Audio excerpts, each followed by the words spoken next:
पाकिस्तान में क्रॉस किया और 10-11 तारीख तक हमने उनकी सामने जो चौकियां थी उन सबको कब्जे में कर लिया। वो जो जेल थी, सर्कुलर जेल थी, उसके अंदर पहले वाले सर्कल के अंदर हम लोगों को रखा हुआ था, फिर दूसरा सर्कल, फिर तीसरा सर्कल और एक फिर आउटर सर्कल। काफिर हो और हम ये कर देंगे वो कर देंगे। तो मुझे पता था कि यहाँ पर ये कुछ भी कर सकता है और अभी ये चीरा भी लगा सकता है, लेकिन बट मेरे फादर और मेरी माँ ने वो बात नहीं मानी और मेरी माँ ने यहाँ तक कहा। नमस्कार, मेरा नाम कैप्टन गंगाराम चौधरी है। मैं राजस्थान के एक छोटे से गांव से आता हूं, जहां मेरा जन्म 1950 में हुआ था। मैं आज आपके समक्ष खड़ा हूं और मैं जोश टॉक्स को इसके लिए धन्यवाद देना चाहता हूं। दोस्तों, मैं एक किसान परिवार में राजस्थान के एक छोटे से गांव में पैदा हुआ। आज़ादी के 3 साल बाद में मैं 1950 में जब पैदा हुआ, तो 4-5 साल का जब मैं 1954-55 हुआ, तब तक हमारे गांव में कोई स्कूल नहीं थी। तो मेरे पिताजी ने मुझे पास के गांव में एक प्राइवेट ट्यूटर के पास भेजना शुरू कर दिया, जिसके पास और लोग भी कुछ बच्चे जाया करते थे। 1954-55 के अंदर हमारे गांव के अंदर ही स्कूल खुल गई। आज़ादी के 5-7-8 साल बाद में उस स्कूल के अंदर मैंने तीसरी तक पास किया, लेकिन तीसरी के बाद में वो स्कूल क्रमोन्नत नहीं हुई। लेकिन 5 किलोमीटर दूर एक दूसरा गांव था, वहां पर 5वीं तक मैंने पढ़ाई की। जब चौथी और 5वीं जब वहां पर पास कर दी, तो वहां पर भी आगे क्रमोन्नत नहीं, लेकिन एक दूसरी स्कूल थी जो वहां से मेरे गांव से 12 किलोमीटर पड़ती थी, वहां मैंने छठी में ज्वाइन कर दिया। आप देखिए कि जो स्कूल नहीं थी वहां पर तीसरी तक आ गई, जो 5वीं तक थी वो दूसरे गांव में आ गई और आगे वो क्रमोन्नत हो गई। तो उन दिनों के अंदर भी स्कूलें खुली, जहां पिछले 500 साल से कोई शिक्षा का नहीं था, कोई प्रबंध नहीं था। वहां पर ग्रामीण क्षेत्र में भी स्कूलें खुली और एक गांव से दूसरे गांव, दूसरे फिर बाद में मैंने जब 8वीं वहां से की, तो 9th के लिए मैं पाली, जो मेरे गांव से 40 किलोमीटर पड़ता था, वहां पर मैं भर्ती हो गया। 9th मैंने वहां से की। क्योंकि मैं एक विलक्षण बुद्धि स्टूडेंट था, तो मैंने अपने पिताजी से बोला कि मैं जोधपुर पढ़ना चाहता हूं। मैं पास हो गया और उन्होंने मेरी रिक्वेस्ट को माना और उसी साल में 1964-65 के अंदर अकाल राजस्थान में पड़ गया। बहुत गरीबी थी और उस अकाल के अंदर कोई भी आमदनी का साधन नहीं था। तो 10वीं जब मैंने पास कर ली, तो मैंने देखा कि मेरे पिताजी को काफ़ी मशक्क़त करनी पड़ रही है मेरे फीस के, ड्रेसेस के और बुक्स वगैरह के लिए। उन्हीं दिनों में नेवी की भर्ती के लिए, बॉयज़ की भर्ती के लिए एक वहाँ पर कैंप लगा हुआ था और हम रिक्रूटमेंट सेंटर अपने दोस्तों के साथ, मैं भी वैसे चला गया। वहाँ पर इंग्लिश, मैथ्स और जीके का टेस्ट हुआ। As luck would have it, I passed it. जब मैंने वो टेस्ट पास कर लिया, तो उन्होंने थोड़ा सा फिजिकल फिटनेस के लिए ऊपर नीचे और थोड़ा सा दौड़ाया, उसमें भी मैं पास हो गया। बाद में उन्होंने मेरा जब वज़न लिया और मेडिकल किया, तो दांत, आँखें, बाकी सब में पास हो गया, लेकिन वज़न के अंदर में थोड़ा सा कम पड़ गया। तो वो लोग जो 100-125 बच्चे जिन्होंने एग्ज़ाम दिया था, उनमें से 6-7 ने क्वालिफाई किया और उनमें से मेडिकल में सिर्फ 3 में क्वालिफाई किया। मैं उनमें से एक था, लेकिन वज़न में कम पड़ गया।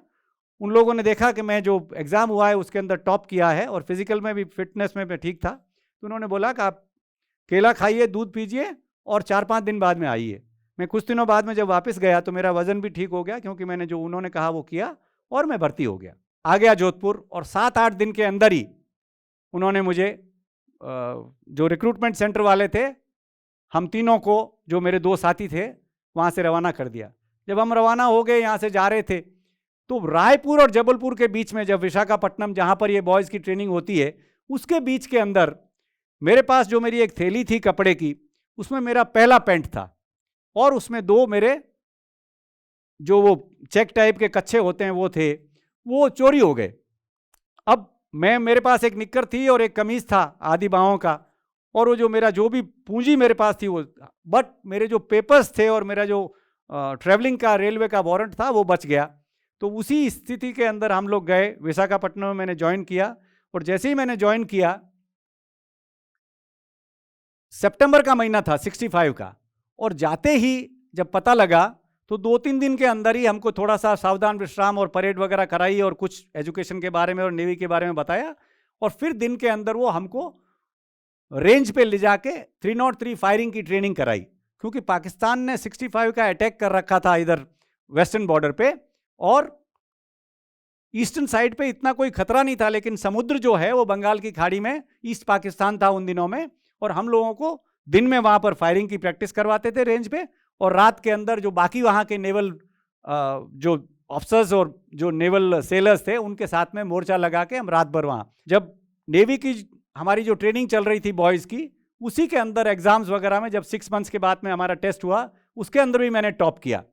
उसके बाद में as you know the problems or the troubles keep on coming, I was absolutely okay, I was doing very well and I was almost in the top rung, but मुझे जॉइंडिस हो गया, मतलब हेपेटाइटिस बी से मैं ग्रसित हो गया और मुझे भर्ती होना पड़ा। फॉर अबाउट अ मंथ और so I was cured by navy doctors and hospital and I return back. So I missed that about 15 to 20 days of intense training, and during that lots of subjects had been taught. Still my officers kept on encouraging me, and because I was good, I again stood in the top 2. Instead of first, I was second, and I was chosen a commission worth candidate. After that our training was over and we were sent to Jamnagar for training. I went for a bit of leave, और जामनगर में मुझे सबसे best उन दिनों के अंदर जो trade हो रहा था, रेडियो और radar mechanic and electrical rating I was given. Within about an year, again I was lucky that the INS Tir, which trains the naval cadets, officer cadets, I was posted to that ship. When I went to INS Tir was in Bombay Harbour, and in a couple of months, this ship sailed for Singapore and Malaysia on a tour which was arranged by the navies of both the governments. While we were going in the sea, at some point in the sea became very rough. And जो ये cadets जो training कर रहे थे, ये लोग boats के अंदर जाते, इनकी ट्रेनिंग जैसे होती है वैसे ट्रेनिंग होती थी, जिसके अंदर ये ऑफिसर्स बनते थे, तो इनको बहुत ही रफ सी में भेज देंगे, then they will go in the boats, then they will do whatever they have to do, mine sweeping or whatever it is. उसी दौरान में वो जो रडार था, जिसका मैं I was supposed to be master of repairing this. So my senior said कि बेटा ये रडार तो खराब हो गया और नीचे सब चेक कर दिया, ठीक नहीं हो रहा है, you have to go on the mast. So CO also watching from the top deck, I went on the mast, और उसमें कुछ जो लूज वायरिंग हो गई थी, and sea was so rough, it was about 40 to 45 degrees left and right and up and down. However, I went, got that thing repaired, came down, and my officer appreciated me and took me to the deck also, because the CO called that fellow, who is this, who is? Then he said, sir, he is a commission worth candidate, he is very good, and this guy is doing very well, sir. Bola, I have seen that. You keep encouraging him, and I was appreciated by the CO, Commander Rishi, and all the officers. And that is how then they kept on guiding me. And one of the officer one day said that you have all the trappings of making an officer, but navy के अंदर जब तक आपकी trigonometry और SI नहीं होती, तब तक आपको it will take years, but if you want to really become an officer as a this thing only, तो आप 12th पास कर लीजिए. उन दिनों के अंदर इंटरमीडिएट बोलते थे, और उन दिनों के अंदर जब मैं इंटरमीडिएट का जब पता किया तो मेरे कुछ साथियों ने बोला कि भोपाल से आप इंटरमीडिएट कर सकते हैं, और इंटरमीडिएट वाले को शॉर्ट सर्विस कमीशन में आर्मी नेवी एयरफोर्स के अंदर अलाउ करते थे. मैंने अप्लाई किया with permission from my CO, and I went to Bhopal. Exam मेरे चल रहे थे, और उसी दौरान मैंने एक लेटर लिख दिया अपने पिताजी को कि ऐसे ऐसे मैं यहाँ आ गया हूँ, छुट्टी आया हूँ, लेकिन मुझे 25-26 दिन यहाँ पर लगेंगे और ये मेरा एड्रेस है. तो वन फाइन डे मेरे पिताजी का मैसेज जोधपुर डाक खाने से भोपाल डाक खाने में आया. भोपाल डाक खाने वाले लोग अच्छे थे, उन्होंने जहाँ मैं रहता था वो एड्रेस इन्होंने बता रखा था. दिन में जाके चेक किया तो मैं एग्ज़ाम देने गया. जब वापस आया तो सक्सेना साहब और उनके घर वालों ने बोला कि आपका तो ऐसे ऐसे फ़ोन आया था और आपके पिताजी शाम को आपसे बात करने के लिए उस डाक खाने में आएंगे, तो आप जाइएगा. वो लोग अच्छे थे, मेरे को लेके आ गए. मैं आया डाक खाने में 10-1 बजे मेरे पिताजी को, क्योंकि ट्रंक कॉल होते थे उन दिनों के अंदर, सब जगह फ़ोन तो थे नहीं। जब फ़ोन आया तो उन्होंने बोला कि ऐसा है कि आपकी, एक जो वहाँ साथ में मास्टर जी आए थे, कि भाई आपकी शादी है, गांव चले आओ, 2 दिन ही बाकी है। मैंने कहा मेरे तो अभी एग्ज़ाम चल रहे हैं। करे एग्ज़ाम तो अगले साल भी हो जाएंगे, शादी है तेरी, आजा। क्या हुआ था कि मैं जब छोटा था तो मेरी सगाई हो चुकी थी, 5वीं 6ठी में जब पढ़ रहा था तो मेरी सगाई हो गई, और जो मेरी होने वाली वाइफ थी उसकी दादी सास की डेथ हो गई थी, उसकी दादी की, जो मेरी दादी सास होनी थी। इतना अभाव, अकाल और अशिक्षा का जहां से मैं आता हूं और जो एरिया है, कि जब भी ऐसे कोई डेथ हो जाती थी तो because there used to be lots and lots of shortages, तो उसी के अंदर उसके 12 दिन जब करेंगे तो छोटे छोटे बच्चों की शादी कर लेते थे। एंड इन्होंने वो प्लान किया कि भाई ये जो लड़की है इसकी अभी शादी कर देंगे। तो जबकि मैं वहाँ नेवी में नौकरी कर रहा था और यहाँ मैं एग्ज़ाम दे रहा था, मैंने उन मास्टर जी को बोला कि मेरे पिताजी से बात करवा दो। तो उन्होंने बोला कि बेटा तेरे को आना पड़ेगा, ऐसे ऐसे ये इन्होंने प्लान कर लिया और अपने घर पे तो ये इन्होंने भेज दिया। तो मैं कहा मेरी ये एग्ज़ाम्स है और मैं कम से कम 17-18 दिन और नहीं आ सकता, और मैं ज़रूर आऊँगा। तो मेरे पिताजी ने बोला कि कोई बात नहीं, उनको मेरे ऊपर विश्वास था। After about 20 days, 18-19 days, I came back. That marriage happened. My father went back and told the people from my wife's side, would be wife's side, कि वो आएगा, अभी उसका एग्ज़ाम दे रहा है। कई लोगों ने उनको भड़काया, अरे वो तो गया हाथ से और अभी कहाँ आएगा, लेकिन उन लोगों ने विश्वास किया एक दूसरे के अंदर। और मैं जब गया और ये विवाह हुआ, लेकिन मेरी भी अभी 18 साल नहीं हुई थी, और जो मेरी, जिससे मैं शादी करके, जो मेरी वाइफ है, वो तो 15 साल चल रहा था, उनका 14 साल की थी और 15वां चल रहा था। तो ये एक नॉर्मल जैसे होता है आज की तारीख में तो नहीं होता। वो आ गए और वो जैसे ही फंक्शन खत्म हुआ वो अपने घर गई, मैं अपना वापस अपनी शिप में आ गया। शिप में आ गया, महीने भर बाद में मेरा रिजल्ट आ गया, I passed. And when I told my officers that this my result has come, so he kept on encouraging me. And उसके बाद में I applied through proper channel for the SSB. Prelims मेरे बॉम्बे में ही हुए and I passed. There were about 90 students who went for there. Only 2 of them passed. I was one of them. Just God's grace and my father's and my mother's blessings. About month and a half, I was called for SSB and I went to Meerut. There also I passed. Straightway I just went and we had all the, whatever that interview and group discussion and obstacle course and that tall rope where you jump, Tarzan jump and everything. I passed in everything and I was selected. After that, I went for my training to OTS. Again, when we were going to OTS, when my train was somewhere in Tamil Nadu, about 150 kilometers short of Chennai, that time Madras, it met with an accident. And 1 or 2 people from my compartment were severely injured, and about 10 of them were very, very,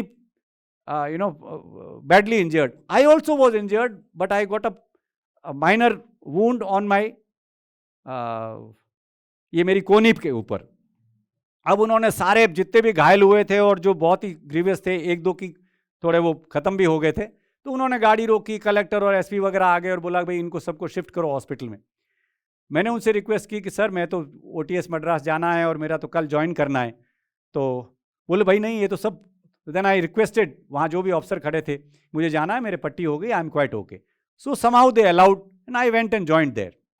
when I joined there, our training started and the first 6 months when that terminal exam took place, I was among the top 5. After about a month and a half, the training in the second session, when it was going in second term, while I was doing the drill, on parade only, I fell down. When I fell down, the instructor knew that he is one of the best. How can he fall down? But somehow, because I was not in senses, मेरे को hospital, military hospital Madras ले जाया गया। वहाँ ले गए, उन्होंने check किया और 1-2 दिन की चेकिंग के बाद में ये निकला कि मुझे, मेरा जो लेफ्ट फेफड़ा है उसके अंदर 1.25 लीटर्स पानी भर चुका है। प्लूरल एफिसन, प्लूरेसी मुझे हो गई थी एंड डॉक्टर सेड कि ये कैसे सर्वाइव कर रहा था, आप लोग इसको नहीं लाते तो ये तो कॉन्क ऑफ हो जाता. But I was doing normal all things. Sometimes my left side use to pain. So like I was beset with that jaundice that time. Here I developed this thing. However, I missed that batch.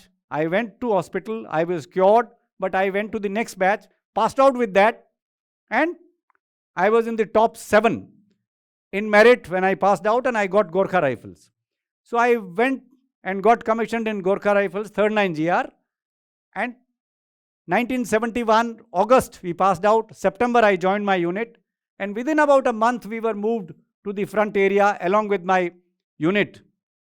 That is Madhopur Bridge, J&K, Shakargarh, Pakistan side, and our side, Pathankot, Narot, Kathua. And the war was just about to start. Already we were preparing defenses, and we were, stationed there right on the border. In the night, we will go to the border right there and we'll just keep on doing our patrolling and वहाँ हमने मोर्चा अपना बना लिया. 3rd दिसंबर की रात को all of a sudden शाम को 5:45 बजे हवाई जहाज से और इन्फेंट्री जो उनकी जो फौज थी वो पैदल सेना और हवाई जहाज से एकदम अटैक शुरू हो गया. और पठानकोट एयरपोर्ट और हमारी जो बटालियन लोकेशन थी, मेरी जो प्लेटून लोकेशन थी, वहाँ भी उन्होंने गोले गिराए. तो कोई नुकसान नहीं हुआ बिकॉज हम लोग मोर्चे में थे, बहुत ही एकदम सुदृढ़ तरीके से थे. लेकिन 1-2 गायों को और 1-2 जो गांव के कुछ जो लोग थे वहाँ कुछ नुकसान हुआ. लेकिन हम लोग already war had started. Pakistan had attacked India by land and by air. 2-3 दिन तक हमारी जो प्रिपरेशन हुई, फिर सीओ साहब को और हमारे को ऑर्डर मिला, हमने पाकिस्तान के अंदर क्रॉस कर लिया. पाकिस्तान में क्रॉस किया और 10-11 तारीख तक हमने उनकी सामने जो चौकियां थी उन सबको कब्जे में कर लिया. जो भी उनके थे उनको हमने we mopped up those and those guys kept on withdrawing, we kept on attacking and whatever resistance was there we overcame it. On 11th night we attacked one village which was fortified and they were defending it. Shahpur. I was a leading platoon commander because I was the youngest second lieutenant, and we captured that also. On 12/13, again there was a night attack on a village called Bhatti. Bhatti गांव, Shakargarh और हमारी जो side है eastern side, although it was in Pakistan about 15 to 20 kilometres, उसके बीच में जो बै नदी है उसके ईस्टर्न किनारे पे थी. उसको हमने रात को कैप्चर कर लिया. वहाँ पर भी जो मॉपिंग अप ऑपरेशन था और जो उनकी जो पोजीशंस थी उनको डिफेंसिव पोजीशंस को हमने टेक ओवर करके और उसको, तो अब हमने ऑलमोस्ट 15 किलोमीटर्स इनसाइड पाकिस्तान हमने वो कब्जा कर लिया. 2-1 दिन ऐसे ही हुए और 15 की सुबह वहाँ पर हमारे ब्रिगेड कमांडर और तीनों CO, 3rd 9 GR, 14 Raj Rif and 9 Maratha light infantry, ये सीओज और एक जो टैंक कमांडर थे मेजर साहब, वो और ब्रिगेड कमांडर वहाँ मैंगो ग्रोव में खड़े हैं. और थोड़ी देर बाद में उन्होंने, उनके तोप के गोले आ रहे थे. सुबह का 10 साढ़े 10 बजा था और हम लोग अपनी पोजीशंस के अंदर इस हिसाब से थे कि गोला अगर ऊपर से कहीं दूसरी जगह फटे तो हम लोग अपने मोर्चे में रहें. देखा वो 2 टैंक हमारे उन्होंने भेज दिए. जब टैंक बै नदी में अबाउट आधा किलोमीटर भेजा तो उन टैंक्स के ऊपर पाकिस्तानियों ने पॉट शॉट लेके RCL गन से दोनों टैंक उड़ा दिए. जब दोनों टैंक उड़ा दिया और उस साइड में पाकिस्तानी थे और हम लोगों का जो यहाँ पर फायर था उससे हम इन्फेंट्री से उसको बचा नहीं सकते थे, और दूसरे हमारे टैंक्स थे लेकिन they could not have been exposed. So उन दोनों टैंक्स के क्रू को लाने के लिए जब सीओज को बोला तो हमारी वहाँ पर यूनिट थी, तो बोला नहीं, my officer will go and get it. So my CO called me and told, बेटा go and get those. So about half a kilometer I went on those tracks in the minefield with 2 scouts. When I went there, the tank wala, one of our 16 cavalry guy, he started firing on me because he was so shaken up by that shot. मैंने उनको बोला, साहब आप 1 minute रुकिए, हम आपके पास आए हैं. I went there, pulled him out, pulled the 3 other fellows, then came to the other tank. उनको पहले ही बोल गए थे हम लोग आ रहे हैं. And those tanks were about 50 to 100 yards apart from each other, and got these guys under MMG and LMG fire and got them safely. My brigade commander and COs and all those officers who were present there, they appreciated, and we safely got them. Now we knew how prepared is Pakistan there. Somehow on 15th night, knowing fully well that it is well fortified, but that is for the senior officers and everyone. So we attacked that 14-15. We attacked Shakarghat in the night. We crossed that Bain river, which was, the river bed itself was about 300 to 350 yards. Cold water. And you know that J&K cold. So all our, this thing. Again, I was leading platoon commander. We formed up on the other side of the river under fire, and we attacked. And in hand-to-hand fighting, we captured that objective. During that, I was wounded up on my this thing, but I was lucky that bullet just grazed and I have a wound here, and then another one splinter was hit here. So I was wounded, but we captured that. Now, because we were there, and after that the counter attack with the Pakistanis with tanks and artillery fire they put, and the orders for withdrawal must have come. But my own, the fellow who was my, carry my, communication set, what do you call it?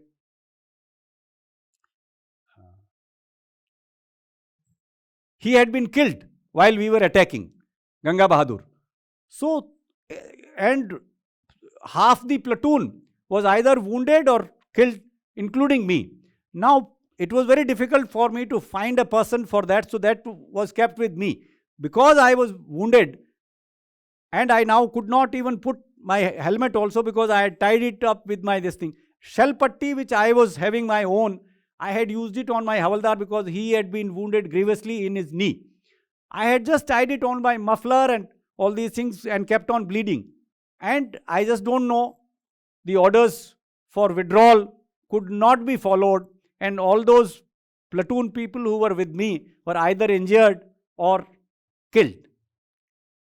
When I came into senses the next day, I found that I am not in my own territory, because there were two guys with their bayonets on my face. They were there, and I immediately came to know that the ordeal has now begun. Means I am not in my own country. However, as I had been trained, I stayed calm. They just tied our hands and feet, and our eyes were also,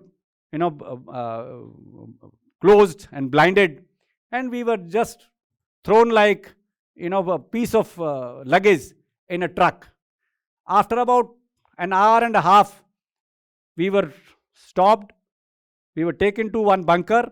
There, some fellow came from behind and put his hands on my neck from behind and tried to press it, and then, although I was injured, asked me some questions.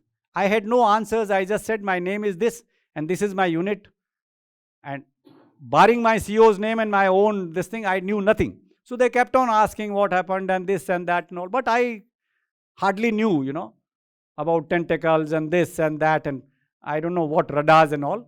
But after some time, they just, without giving any medical aid, and we couldn't even talk to each other, they again threw us in that and took us to, by about nightfall, they took us to Rawalpindi jail. जब हम Rawalpindi hospital में थे, तो हमारे operation भी वहीं पे हुआ. तो मैं आपको एक दिन की बात बताऊं कि वो लोग कभी भी कोई उनका जो नर्सेज आती थी या दूसरे कोई भी जो सिपाही वगैरह कभी हमसे बात भी कर ले, तो वो अच्छा नहीं लगता था उनको. तो एक बार एक सूबेदार साहब आए, तो वो पास में आए, तो हमको भी ऐसा लगता था कि भाई वो क्या चाहते हैं. धीरे से मुझे बोला कि साहब, आप अगर वापस चले जाएं तो क्या मेरे को आप रामायण और गीता का गुटखा कभी भेज देंगे? मैं कहा, साहब आप क्या करेंगे उससे? कि साहब मैं बताऊंगा अपने बच्चों को कि हमारा ये साझा विरासत है, हम लोग, ये हमारे ग्रंथ थे. On another occasion, when, after our operation and all, we were shifted to Layalpur Fort jail. It's a big jail where even Bhutto was interned. And he had since become the prime minister of that country. तो वो जो jail थी, circular jail थी, उसके अंदर पहले वाले circle के अंदर हम लोगों को रखा हुआ था, फिर दूसरा सर्कल, फिर तीसरा सर्कल और एक फिर आउटर सर्कल। तो बीच में जीप से और उनसे वो गार्ड करते थे। उन लोगों ने ज़्यादातर ये अच्छी जेलें ही बनाई थी, जबकि हमारे यहाँ काफ़ी डेवलपमेंट हो रहा था। तो वहाँ पर जब हम थे तो एक ऑफिसर आए उनके, और वो पठान ऑफिसर थे, रिटायर्ड थे, वापस आ गए थे। तो जब भी उनको मौका मिलता कि कोई उनका कोई नहीं देख रहा है, तो वो पास में आके बोलते कि यार ये क्या पार्टीशन हो गया। मेरी पोस्टिंग ढाका में थी, मैं ढाका से जब रवाना होता एक दिन कलकत्ता आता, फिर मैं पटना आता वहाँ जहाँ मेरा ससुराल था, उसके बाद में हम लोग दिल्ली आते, फिर मैं लाहौर आता, और मुझे 7 दिन 6 दिन लगते थे पेशावर पहुँचने में। अभी मेरी पोस्टिंग यहाँ पर कराची में होती थी, मैं 12 बजे रवाना होता और 4 बजे पेशावर पहुँच जाता। और कितना मतलब ये अच्छा था, पता नहीं क्यों हुआ। और वो बहुत ही मतलब उसको अच्छा लगता था हिंदुस्तानियों से बात करके। इसी प्रकार मैंने कई बार सुना कि उनके जो वो सिपाही और जो दूसरे जेसीओज वगैरह बात करते थे कि अभी तो शायद आज तो अमावस है और फसलें तो ठीक ही है, लेकिन सावन के अंदर थोड़ी बरसात हो जाए, या समथिंग लाइक दैट। तो ये सावन, भादों, बरसात, ये सारे के सारे हमारे अंदर कॉमन थे। तो इवन इन 47 से 72 तक, जबकि उन्होंने काफ़ी मतलब गदर कर रखा था कि वो सारा हिस्ट्री चेंज करने की कोशिश कर रहे थे, लेकिन लोगों के अंदर अभी वही था। दूसरी कोई एक बार बात हुई तो एक जेसीओ आके बोलते हैं कि साहब आप लोग जीत तो गए, लेकिन हिंदुस्तान के अफसर हमारे साथ होते तो हमारी फौज कभी नहीं हारती। इंडिया के जो ऑफिसर्स हैं, जो हमारी यहाँ की ट्रेनिंग है, जो हमारा मिलिट्री के जो इथोस हैं कि हम ना तो किसी को तंग करते हैं, ना हम कोई हमारे पास में कोई ऐसी सिखलाई नहीं है, सेकुलर, एपॉलिटिकल, किसी के साथ में कोई लेना देना नहीं। और सिर्फ, और वहाँ मैंने ये देखा और ये महसूस भी किया कि इतना मुझे 3rd डिग्री ट्रीटमेंट दिया गया। एक बार उन्होंने मुझे बंद कर दिया क्योंकि एक वहाँ पर उनका जो हमारी दाढ़ी और ये बनाने के लिए रोज़ आता था, इतनी मेरी दाढ़ी भी नहीं थी, लेकिन वो रोज़ बनाते थे बिकॉज उनको लगता था कि कहीं किसी के अंदर मिल के ये लोग पार नहीं हो जाएं। तो वो करते करते that barber fellow started abusing me कि काफिर हो और हम ये कर देंगे वो कर देंगे। तो मुझे पता था कि यहाँ पर ये कुछ भी कर सकता है और अभी ये चीरा भी लगा सकता है, लेकिन मैंने फिर भी उससे मुझे वो सहन नहीं हुआ और मैंने बोला नहीं, मैं तेरे से नहीं बनाऊंगा।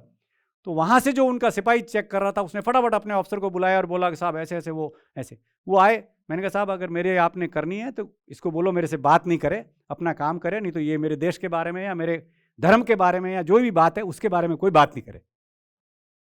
फिर जब इसने शिकायत कर दी तो उस ऑफिसर को ये बात पसंद नहीं आई और मेरे को सॉलिटरी कन्फाइनमेंट में डाल दिया कि तू कैसे ऐसे कर रहा है लेफ्टिनेंट। तो सॉलिटरी कन्फाइनमेंट में डाला तो वहाँ मैंने देखा कि अनाप शनाप मच्छर, रात को उन्होंने जो पजामा और दे रखा वो भी हटाया हुआ, और मेरी हालत ख़राब हो गई। तो 2 दिन बाद में फिर वो दाढ़ी बनाने के लिए कोई दूसरा एक नाई आया।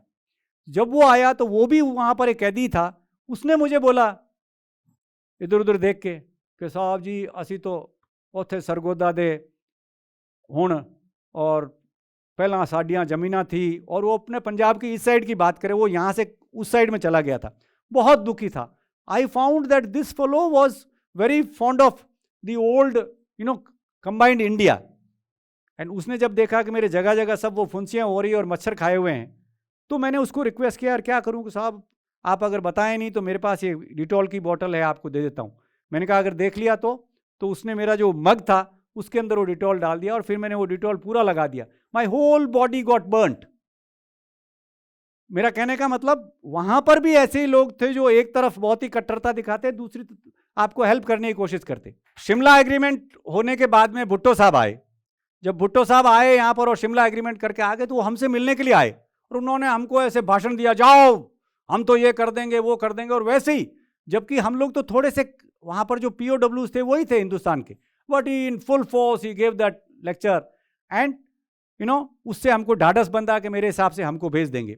उसके बाद में ये exchange of prisoners of war हुआ।